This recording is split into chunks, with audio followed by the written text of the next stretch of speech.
Be under no doubt, this European capital is fast turning into a battlefield. There are troops on street corners and under bridges. Armoured vehicles constantly crisscross the city, bolstering positions, waiting for the enemy. The Ukrainian military are fighting, but they will struggle to hold on. Tanks, APCs and trucks manoeuvre beneath the road arches.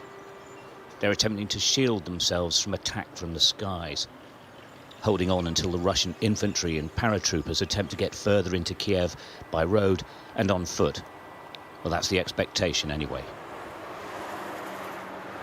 There's been a huge exodus from the city. Those left behind attempt to thumb lifts, heading west. Others stop passing cars and ask if they're heading their way. More often than not, it's a fruitless hope. The air raid sirens are irregular now. It's scary stuff. With their belongings, they try to hurry off the streets. Most head for the metro stations, trying to get underground. Mums and dads and their little ones, trying to find safety if they can't find a way out. Everyone feels exposed. Everyone feels vulnerable. Well, that's a haunting sound of the air raid sirens. It's pushing people into taking cover. You just heard a crump of an explosion. It's like this all over the city now.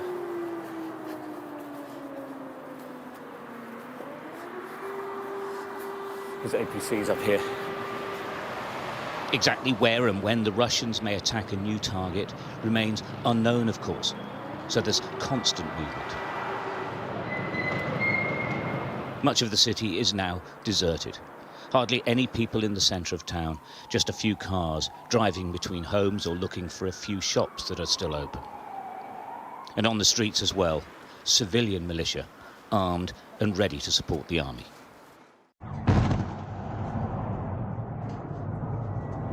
Huge explosions woke everyone in Kyiv as the Russian mission continues. Fiery debris falling onto residential buildings below. This is life in Kyiv now. The country's president making exactly that point. Коли бомби падають у Києві, це відбувається. When bombs fall on Kiev, it happens in Europe, not just in Ukraine. When missiles kill our people, it is the death of Europeans.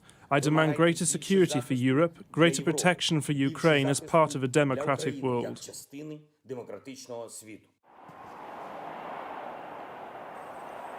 Many of the Ukrainian soldiers are very young and inexperienced. 21-year-old Sergei Petroshenko is the only soldier guarding a footbridge. He has fired 16 rounds in his life. Now he waits for the Russians. His home village has already fallen. There are a Russian base in my village, and from my village they're gonna go here on Kyiv to capture it.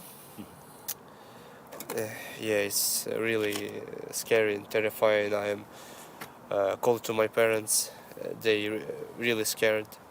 There's Russians in our village, enemies. There's tanks, heavy vehicle.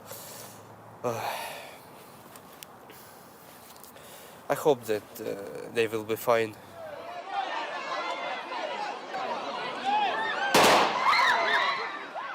In their thousands, they descended on the central railway station, trying to get seats on any train heading south.